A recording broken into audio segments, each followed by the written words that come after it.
호남 경선에서 이재명 경기지사가 압승을 했습니다. 이낙연 전 대표의 추격을 뿌리치는 그런 흐름입니다. 이낙연 후보의 개인기로서는 상황 돌파가 되게 어려운 것으로 일단 꼿꼿하고 깨끗하고 정갈한 이미지라서 네. 근데 너무 네거티브에 집착했던 것이 결국은 좋은 결과를 못 만든 것이 아닌가. 한 전 대표의 판세를 좀 뒤집을 수 있는 그런 가능성. 그런 현재로서는 이제 거의 없어졌다라고 봐도 자력으로는 없다. 이낙연 후보가 오히려 변수라기보다는 추미애 후보가 변수였는데 언론개혁, 검찰개혁 제한 이슈들을 제대로 불거지지 않으면서 다시 이재명 후보가 안정적인 과반을 획득한 형태로 가고 있지 않나 네. 이렇게 좀 보입니다.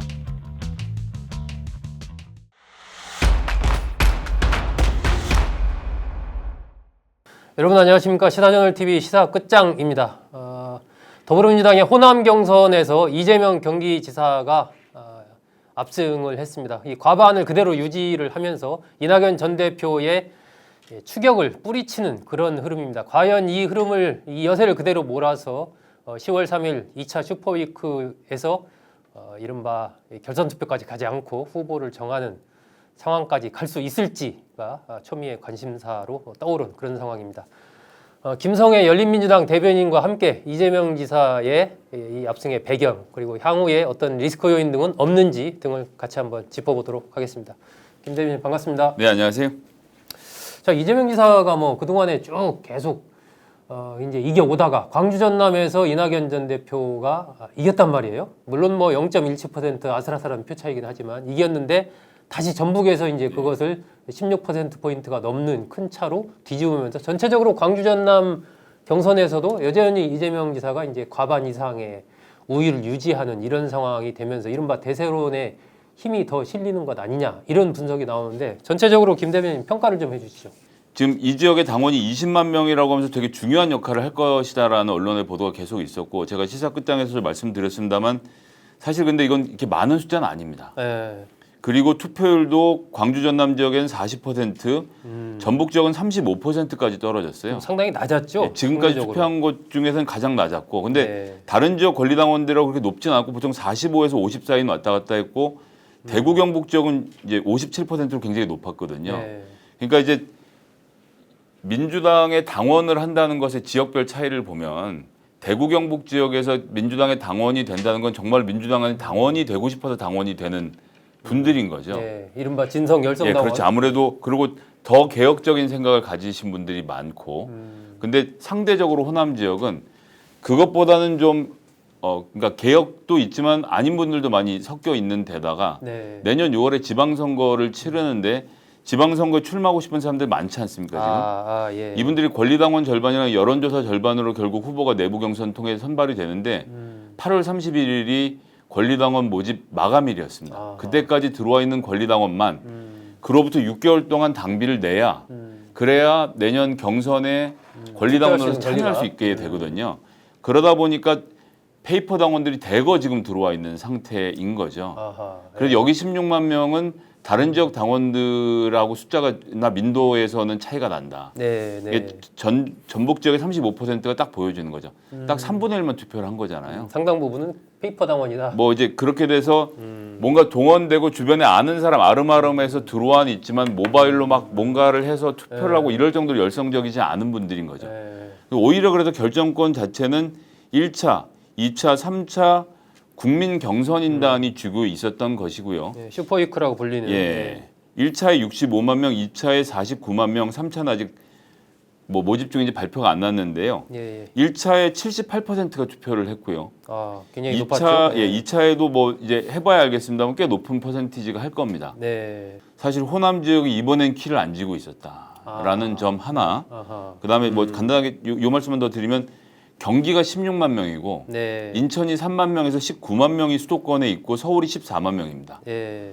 호남 지역보다는 오히려 수도권이 더 결정권을 갖고 있는데 경기도 같은 경우에는 경기도에서 이재명 지사가 하는 거를 경기도민들이 많이 봤거든요. 그래서 이 지지율 자체가 다른 지역에 비해서도 이재명 후보에 대한 지지율이 좀 잘 나오기 때문에 예, 그래서 이제 이런 것들만 지금 남아 있는 상황이라서 이낙연 후보의 개인기로서는 상황 돌파가 되게 어려운 것으로 일단 보겠습니다. 이낙연 전 대표가 그동안에 어쨌든 의원직도 사퇴를 하고 그리고 이재명 지사의 이른바 도덕성 문제를 전면적으로 제기를 하면서 흠이 없는 후보가 돼야 본선에서 승리할 수 있다. 본선에서 불안한 후보다. 이재명 지사는 이렇게 이제 호남 경선을 앞두고 어쨌든 이낙연 전 대표로서는 정말 배수의 진을 치고 임한 그러한 경선이었는데 거기에서 광주, 전남, 전북 이렇게 합쳤을 때 어쨌든 이재명 지사한테 지는 결과가 나왔습니다. 그렇다면은 이 호남 유권자 당원들이 그런 상황에서 이낙연보다는 이재명을 선택한 핵심적인 이유가 뭐라고 생각하세요? 그러니까 이낙연 후보는 계속 말씀드리지만 네거티브로 성공할 수 있는 후보가 아니에요. 아하. 본인 자체가 워낙 꼿꼿하고 깨끗하고 정갈한 이미지라서 네. 남들 때리는 모습이 불편해 보인단 말이죠. 어울리지가 않는다. 예, 어울리지가 않는 게 첫 번째고 두 번째 유효타가 없습니다. 유효타 확실한 예, 그것이 그 없다. 뭐 네거티브를 하려고 하면 최소한 서류를 들고 나서 이것이 이재명 후보가 사인한 종입니다. 아, 이런 정도는 들고 나서 아이고 저 사람 안 되겠네라는 생각이 들어야 되는데 지금 나온 것은 말 그대로 다 의혹이거든요. 그리고 상대방도 핵심을 짚어서 의혹을 제기하는 게 아닌데 그런 의혹에 대해서 해명하라고 하면 그것이 야당의 주장과의 이 차별성이 일단 없는 상태고요. 이낙연 후보가 경선 딱 시작하면서 토론회에서 굉장히 발군의 실력을 보여주면서 부동층의 표를 흡수하고 호남의 표를 흡수하면서 지지율이 딱 한번 올랐던 적이 있거든요. 네.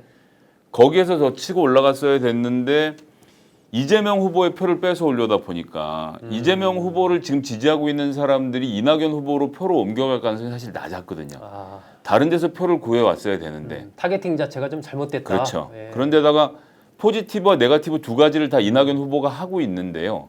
예를 들자면 토지 공개념에 준하는 택지 상한이라든지 서울에서 땅을 몇 평 이상 못 가져가겠다 이런 강력한 부동산 정책을 내놓고 있는데 아는 분이 아무도 없어요. 그러고 조그만 얘기해도 이재명 후보에 대한 네거티브 얘기를 하면 캠프 내에서 두 가지 목소리가 같이 나오면 아하. 네거티브가 포지티브를 압도하는데 이건 두 가지입니다. 네. 하나는 이재명 후보가 이슈의 중심을 갖고 있기 때문에 이재명 관련된 얘기를 하는 게 더 크게 나오는 게 있고 두 번째는 이낙연 후보가 갖고 있는 포지티브 이 정책이 네거티브를 압도하지 못하는 상황인 거예요. 그러니까 예. 이낙연이 뭘 하려고 하는지에 대해서 유권자들이 모르니까 그러니까 이재명 후보에 대한 지지를 철회할 수는 있어도 그 마음이 이낙연 후보에게 옮겨가지는 않는 거죠. 아, 근데 너무 네거티브에 집착했던 것이 결국은 좋은 결과를 못 만든 것이 아닌가. 뭐 당장 이 윤석열 후보도 무슨 고발 사주 의혹 가지고 여당이 엄청 때렸지만 오히려 지지자들은 더 결집을 했거든요. 네. 대장동도 마찬가지로 지금 결집을 하고 있는 네. 상황이지 않습니까? 네. 이거 막기는 어려운 거죠 지금. 역대 선거 결과를 봐도 사실은 네거티브 가지고 승리한 뭐 그런 선거는 없었죠. 그렇다면 앞으로 이제 뭐 남은 지금 제주라든지 부울경 또 인천, 경기, 서울 이렇게 연결이 쭉 되지 않습니까? 이 과정에서 이낙연 전 대표의 어떤 이 판세를 좀 뒤집을 수 있는 그런 가능성 여기에 대해서는 어떻게 진단하세요? 그러니까 이낙연 후보가 자력으로 뒤집을 수 있는 가능성은 현재로서는 이제 거의 없어졌다라고 봐도 자력으로는 없다. 예, 왜냐하면 뭐 호남 지역, 뭐 서울 수도권 유권자의 40%가 호남이다, 뭐 이런 분석도 들어가 있지만 수도권은 수도권의 마음으로 돌아가거든요. 네. 그렇기 때문에 거기서 연결시키기 어렵고 조금 전에 말씀드렸던 대로 경기도 지역의 당원이 워낙 숫자가 많은 것도 영향을 미칠 거라고 보고요. 네. 뭐 이제 이런 것이 있고 하나 남은 이슈라고 하면 이제 대장동인데 그러면 대장동 이슈에 지지자들이 결집을 하느냐 이게 문제가 있을 수도 있는데라고 질문하는 분들이 계신데 문제가 있으면 바로 빠질 겁니다. 네. 즉 이재명 후보가 금품을 수수했거나 아니면 그 뒤로 연결된 고리가 나오거나 지금 이재명 지사는 공공의 수익 구조를 이렇게 돈을 가져오는 것을 내가 설계했다고 말을 하는데 야당이 자꾸 이 하나 금융의 컨소시엄 구성의 내부의 수익 구조까지 이재명 지사가 설계한 것처럼 이제 소위 말한 지금으로서는 허위 뉴스를 퍼뜨리고 있는 건데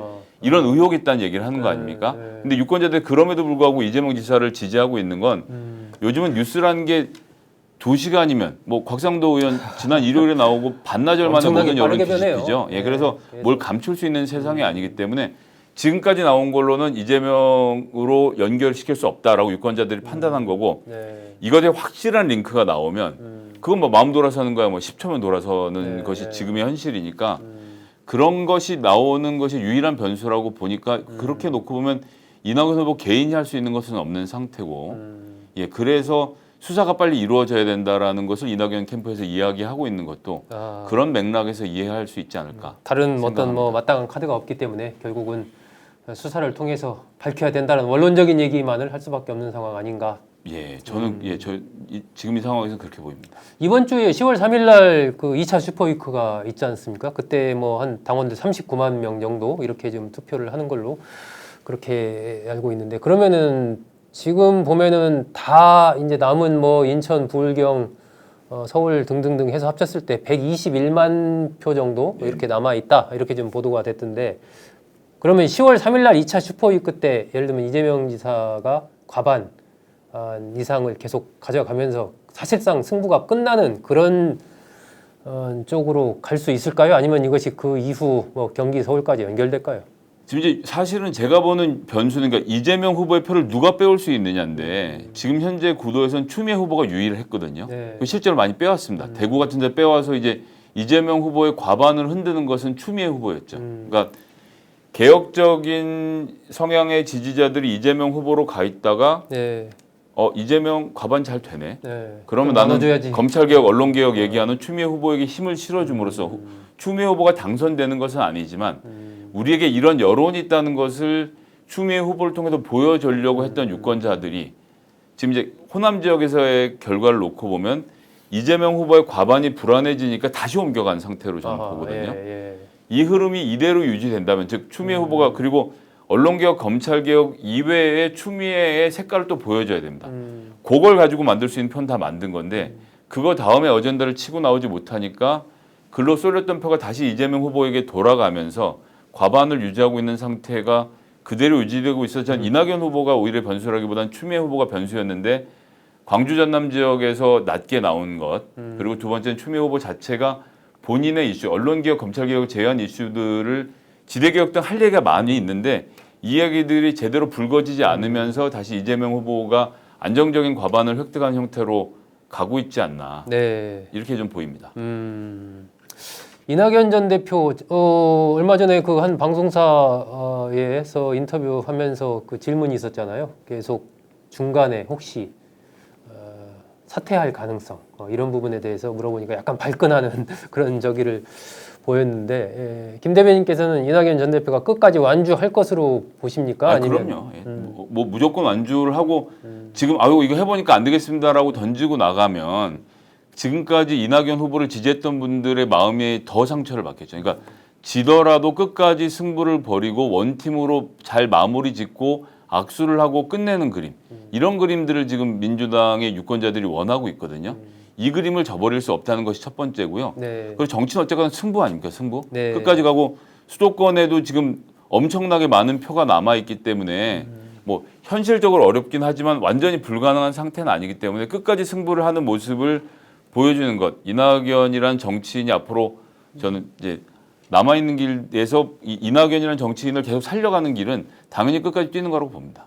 예. 이낙연 전 대표의 선택은 지금 뭐 김 대변인도 얘기했다시피 이후에 경선 이후에 이른바 원팀 기조를 유지할 수 있는가, 그리고 이낙연 전 대표의 향후의 어떤 정치적인 이미지 이런 거와 또 좀 관련이 돼 있는 상황이어서 뭐 저도 개인적으로는 사퇴할 가능성이 거의 없다 이렇게 보는 편입니다. 지금 이낙연 전 대표에게 필요한 것은 동남풍이 아닌가 하는 게 이제 또 김 대변인의 얘기입니다. 스스로 어떤 것을 만들어내기는 쉽지 않고 뭔가 이재명 지사와 관련된 핵심적인 어떤 의혹이 불거진다든가 하는 이런 게 아니면 판을 흔들기가 쉽지는 않아 보인다라는 그런